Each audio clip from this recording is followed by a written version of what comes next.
Hello, friends, and welcome. I'm John Petersen from the Arlington Institute, and you've found yourself at Postscript this Saturday afternoon. We do this about every month, and we bring an extraordinary kind of unusual speaker to our little town in Berkeley Springs, just down the road from Washington and Baltimore, to talk about some aspect of the big change that's going on in the world today. We call the series Berkeley Springs Transition Talks, and you can find out more about it at www.transitiontalks.org. And the underlying kind of notion is that humanity is in the middle of an amazing kind of transition that it's going to turn into a whole new human and a new world. And that bubbling up all over the world are kind of examples and ideas and new kind of perspectives about what that new world's going to look like. And so what we try to do is, about every month, is to bring somebody from different places in the world that have something very interesting and substantive to say about what this new world is going to look like. Today our special guest is Christopher Robinson. Chris Robinson is an extraordinary guy in his own right. Chris Robinson dreams about the future. More than probably anybody in the world, Chris Robinson has this ability and this demonstrable kind of capability to literally dream about the future. And he's worked for many, many years, for decades, with law enforcement and intelligence agencies in the UK, trying to help them anticipate bombings by terrorist groups and other such things, and has been extraordinarily successful. I learned about Chris soon after 9/11 when one of my staff members came to me and said, I just came back from England, from London, and I ran into this guy who had dreamed about 9/11 6 months beforehand, and as it turns out, it was earlier than that, and ultimately told the U.S. Embassy in London 2 weeks or so before it actually happened that 9/11 was going to happen. And being the futurist that I am, I was really interested in that, and so I made contact with him. And Chris Robinson, it's great to have you with us. It's great to be here, Mr. Petersen. And we've had this marvelous ongoing conversation for years now. We have. And the thing that's fascinating to me is this, of course, is this whole business of being able to literally dream about the future. And maybe you can kind of set that up and tell us quickly how you kind of got into this unique kind of capability. There are a whole lot of things that happened around the same time, but the primary factor, I guess, is I'd had a heart attack, or maybe not a huge one, but nevertheless a heart attack, and I found myself drifting up into this big, bright, lit space, and I was panicking, trying to breathe. When I got into this, I don't know, big room or whatever you want to call it, a voice said to me, Christopher, you don't need to breathe anymore. And I'm thinking, oh yes, I do. And I'm struggling, and I am not breathing. I'm really fighting to get this to work. And they said, just calm down. You've been breathing for 34 or 35 years or whatever it was at that time. Right. And it's just a reflex action. You know, it will soon pass because you're coming with us.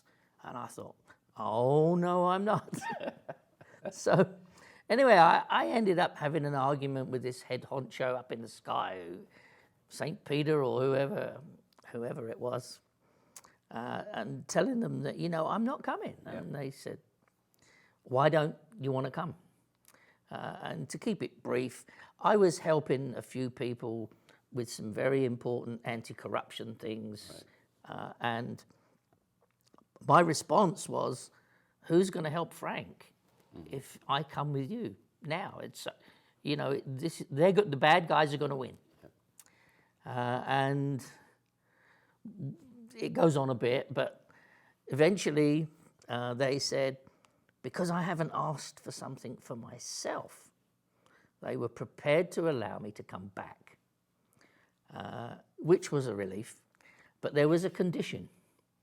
And the condition was, and I'll be honest, I hadn't got a clue what they were talking about, but they said, you have to live in both our worlds from now on. So I said, yeah, sure, whatever. I want to go back. Yeah. And I found myself with chest pains and back in my body, and in this boat that I was in. Obviously, I eventually got checked out of the hospital, and they thought that there was a small heart attack, and they put me for follow-on tests and things like that. So something really happened, and quite shortly after that, I started experiencing these wacko dreams about things that happened the next day or within just a few days. Sure. And, that's kind of difficult to get your head around. I mean, what is, and I'm thinking, is this what they mean by living in both the worlds? And anyway, the dreams progressed, and I decided that I needed to write them down. So I got some diaries and started writing them down, and started dreaming about things which were of huge importance, at least to my country, where bombs were going to go off, where people were going to be machine gunned, where, terror, and airplanes can. And airplanes are going to blow up. Yeah. And I decided that I needed to slowly open this up to the authorities. And of course, my idea of being able to slowly open it up got hit on the head. Yeah.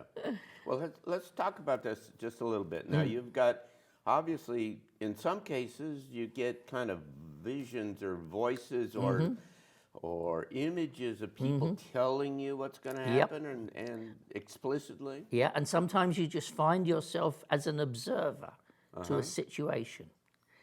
And your real self in the future, and I soon developed an understanding where there was no voice, there was no instructions, that I needed to think. Right. So I'm at something that's going live in front of me, and while I'm there, I need to think, so when I wake up, how am I going to deal with this? Right. What do I need to take note of? What do I need to remember, like markers and street names and things like that? Some of the things are explicitly what's going to happen. Some of the things. And some things are symbolic. Some of the clues are symbolic. Right. The big events were what you see is what you're going to get. But the clues that you needed to work out where this might be, when this might be, who is going to be doing this, were pretty much at least 50-50 symbolic and literal. Yeah, but you developed over time, rather quickly, I presume. Quite quickly. A taxonomy, kind of a framework for trying to understand the dreams. And so the dreams have animals in them. And so I kind of built up a lexicon, if that's the right word. Right. Terrorists or killers were dogs. I see. So if I'm in a dream and it's a peaceful, tranquil situation and suddenly these dogs appear, whoa. Yeah, right. We now got an incident about to happen. And I know that it's a killer of some sort 99% of the time. And if it's raining? If it's raining, it gave me an idea of the disaster effect. So if it was raining, it would be nasty. If it was snowing, it would be really nasty. Right. And you could get a sense of the proximity of the whole thing. Yep. Yeah, and some of it you can't explain. Some of it's just the feeling tells you. Yeah. But if it was snowing, and it was going to be really close, and it was going to be really nasty. So you've developed this over time, and it really turned into some kind of iconic kind of events. Whole lots of other things, but some iconic kind of things like airplanes blowing up. So tell us about the Lockerbie event. I think I lost my virginity to the police and the intelligence authorities on the 21st of December 1988. And I dreamt that I was watching two dogs driving a car from East London to West London. And I'm like looking down on them. And they then turned into people. And they had a rendezvous with another car with two dogs that turned into people. And they'd handed them some explosive device. And these two people drove back into central London. And that's what I knew they'd done, but I didn't follow them back to a location. But I followed the other terrorists into Heathrow Airport, where they proceeded to get themselves into a luggage storage area and plant this bomb in a suitcase. And then I saw a plane taxiing. I saw a plane take off, and in the dream it was quite short, so not much in between it exploding and falling to the ground. And I thought, gee. So I've got up that morning. As it happened, I had to be in London to meet some people, some officers from Scotland Yard anyway. For something else we were doing.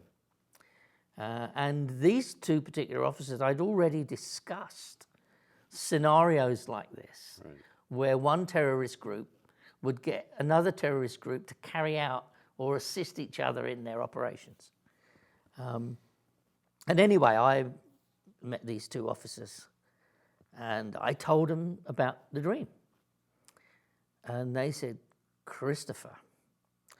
I said, "Yes, sir." He said, "What do you want us to do with this?" He said, "Because if we write this down and you sign the bottom of this and we file it in wherever they filed the anti-terror reports, and by chance something like this happened, maybe not today, but at some point in the future."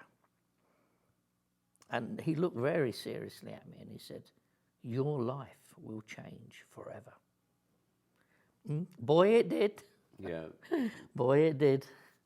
And of course, that night was the destruction of Pan Am 103 over Lockerbie. Yeah. And of course, they'd asked me. We'd made it sounds awful, but they'd kind of made a joke about the plane. They said, "Do you know what plane this is?" And I said, "Yeah, it's a blue and white 747. Yeah. And of course, Pan Am was white with blue lettering. Anyway. Well, all of this is kind of interesting, I'm sure, from a kind of an everyday point of view, particularly early on in all these experiences, because this whole notion that you could dream about the future would be very strange and suspicious to the police, and so they'd think that you were the suspect and somehow you're in the middle of... Well, what followed was this. The plane blew up at 1902. 7:02 in the evening. Yeah, I'm using the way you would do it in the military or the Navy. So yes, 2 minutes past 7 that evening, the plane blew up. Within moments on my TV screen, and I was at home by then, there was news flash. And I said to my girlfriend, as it was at the time, "That will be my plane." By 7:30, I got a telephone call. "Christopher." I said, "Yes, sir." he said, let's put it like this. You will be at Scotland Yard at 9 o'clock in the morning.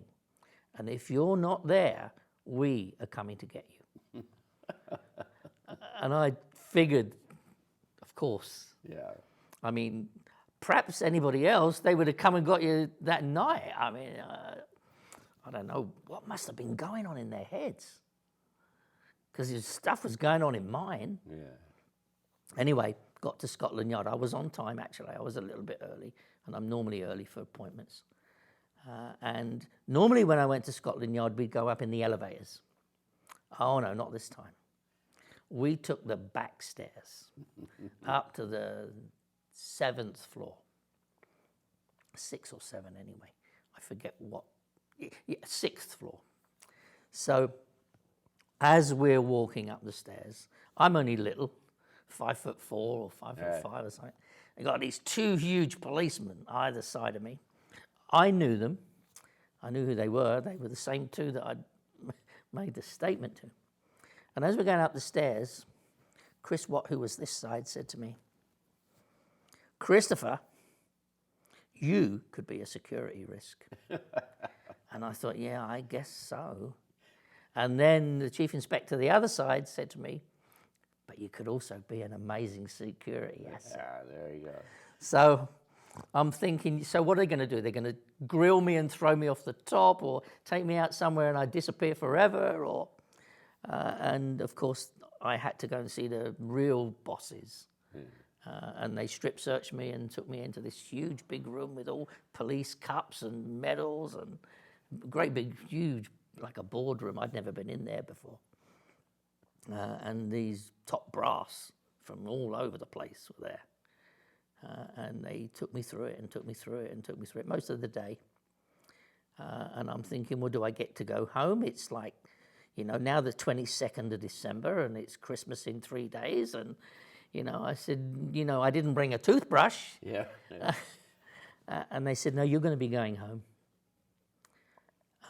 We don't see any point in holding you, but consider yourself under overt and covert surveillance from now on.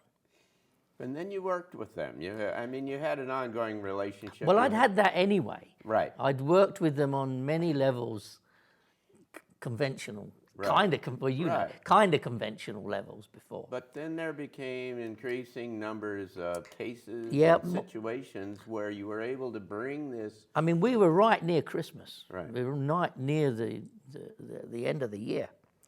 And before the new year, I mean, maybe a week into 89, they'd installed another telephone line and gave me a fax machine. A dedicated line and fax machine, so that whatever I dreamt, no matter what it was, when I finished writing it down in the morning, I faxed it to a police station. Well, that went on for years. Yeah.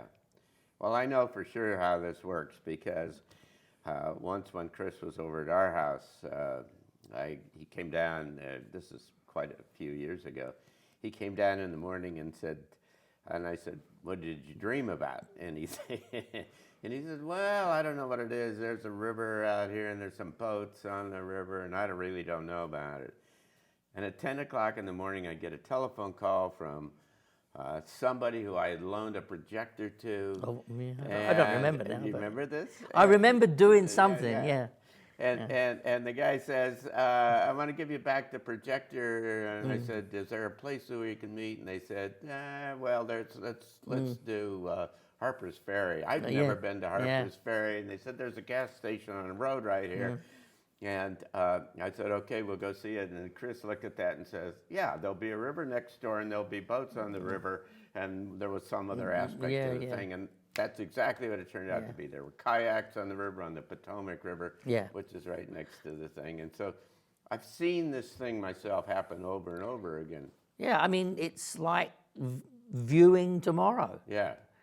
But it's more than just viewing tomorrow because I got a million stories now. Yes, I know. But there seems to be, without any shadow of doubt, at least as far as I'm concerned, an intelligence behind some of the processes. Right. And It's not just my head but random sure, picking sure. stuff from And the so you're future. plugging into, you think, people who have died in the past because Or they ETs. come to you. Yeah, or ETs. Or ETs, or God, spiritual, or whatever. or Well, the voice used to refer to itself. Christopher, this is God speaking, if you like. if you like. If you like. And that was very early on. Yeah. And then murdered police officers would come to me. One particular customs officer had been gunned down in some operation at the docks for some smuggling thing. And when at that time I'd had little contact with the customs intelligence, but I'd said something to somebody about that, and this guy then gets blown away, and then they wanted to plug themselves into this, and I went on working with people from everywhere. Well, And then I came here. yeah, obviously at some point in this whole process, people wanted to test you and try to figure out, is this real, or kind of scientific things. And you did a whole series of things in Arizona. I did a whole lot in Arizona, so they were the first ones here. But we did some in Scotland Yard too. Oh, yeah? So early into 89, when just got my fax machine, one of the superintendents from the anti-terrorist squad said to me, "We want to do some kind of a test, just to see where we can take this." And I said, "Yeah, okay." They'd built a new police station in Kilburn, Salisbury Road, and it hadn't been commissioned yet. And they said, "What we plan to do is lock you in a cell all night long. And as we lock you in, you're going to be given a question. And when we come and unlock you in the morning, you better have got hold of somebody and come with an answer for us." Now, we did that 3 times. And I'll be honest, I can't remember the first one, but I can remember the second one. And the second one, they'd given me the name Patrick Deer. Like D-E-E? D-E-A-R, I think. Oh, dear. Okay. No, maybe D-E-E-R. Whatever it was, Patrick Deer. No, I think it had an E on the end. D-E-E-R-E. Right. Like the tractors, I think Right, I like. exactly. Yeah. So anyway, they binned me up in this cell. I got some food and, I mean, not a prisoner, but they said, "We've got to put you in absolute isolation because we don't know where you might get stuff from, and you ain't going nowhere." Yeah, right. So anyway, in the morning, 2 officers came and they let me out. We went into an interview room, and this police station's not open yet. They're just preparing to open it. And there was this nice little room where they'd got some desks and chairs already. And 2 of them sat in front of me. And they said, "Okay, what'd you get?" And I said, "Well, I've got this whole story about this guy. He was taken to court. Somehow he managed to escape from the courtroom. And he managed to get himself to Holland. And I've got this whole escape scenario." And they said, "Do you know what he was in court for?" I said, "Yeah, he's a pedophile. Some nasty stuff."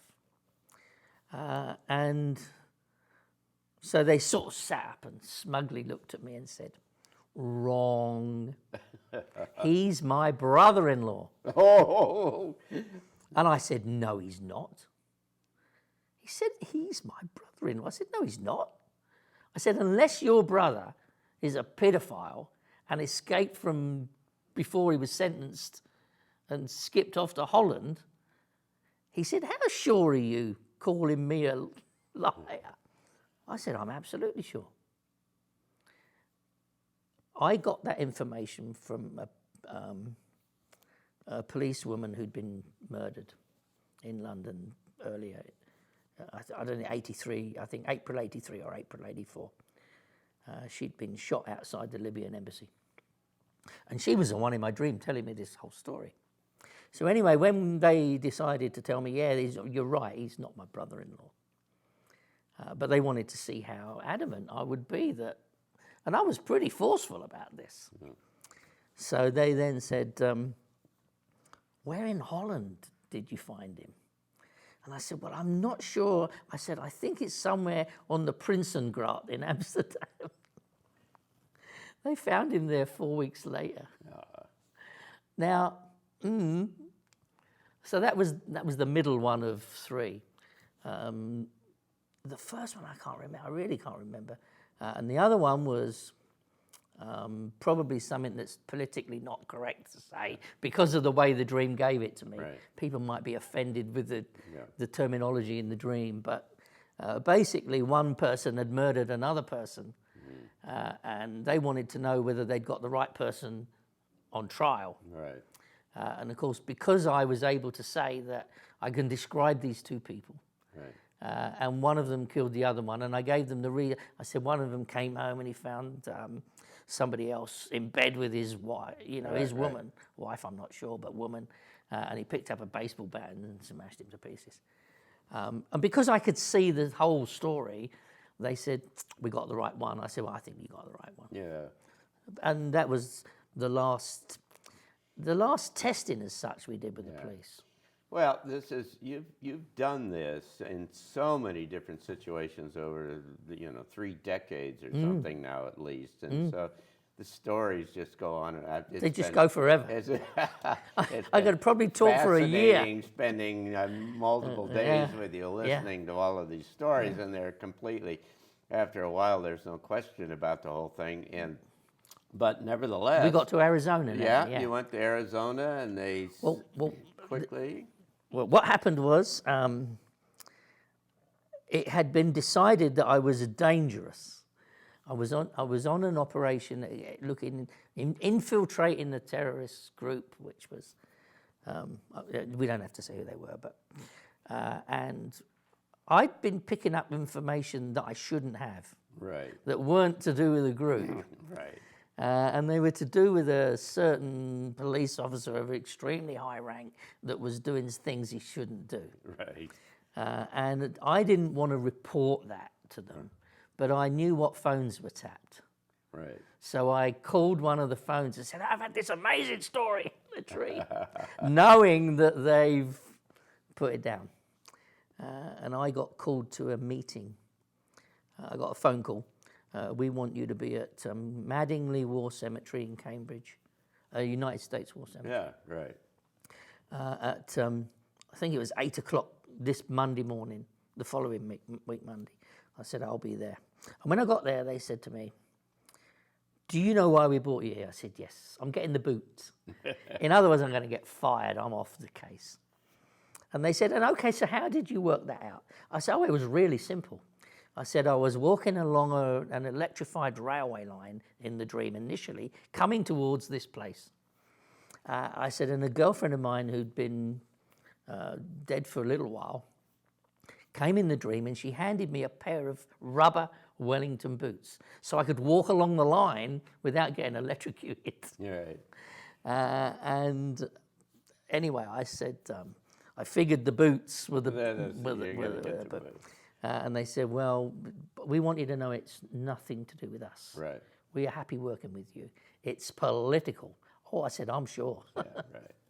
Anyway. But that then turned into a transition where you, and we don't have the time to go into the details here, but a whole kind of 10 days worth of, at the University of Arizona down in Tucson, of scientific kind of assessments where you didn't know where they were going to take you, but you told them beforehand, and it was double blind, and even the guy who was going to take you didn't know where we were going until in the morning, and then you hit them straight on. And really smacked them. And that was when you started getting the final kind of versions. This was late in 2000. It was in 2001. The final dream was the 11th of August 2001. Of the 9/11 kind of plane into the building. Plane into the building. So I then knew what buildings, and I knew soon. Yeah, I knew. And people. And that is a story that we don't have the time to talk about. Well, we may do this again.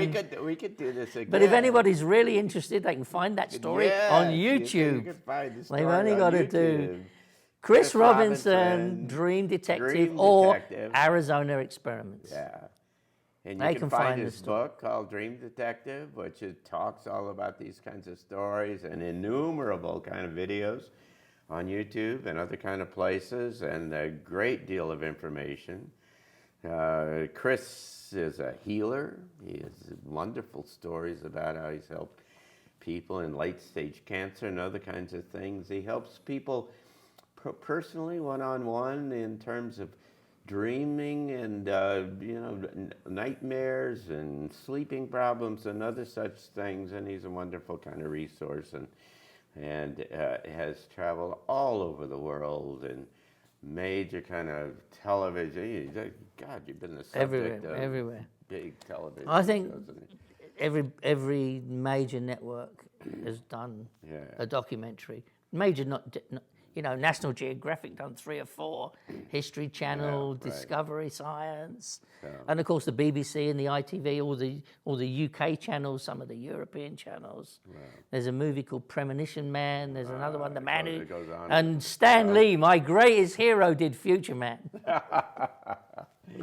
Well, it's wonderful to have you with us. Thank you for great. coming, and thanks for being with us in Berkeley Springs, and thank you for being with us here on Postscript. And again, we do this every month or so when these wonderful people come to town to transition talks to talk about some aspect of this emerging future and the fundamental change that's going on in terms of humanity and where we're all going. And we will have great kind of speakers coming up through the rest of the year, and we hope that you'll take a look at it and come out and be with us here just down the road from Washington and Baltimore and Berkeley Springs. And so I'm John Petersen from the Arlington Institute, and thank you for being with us.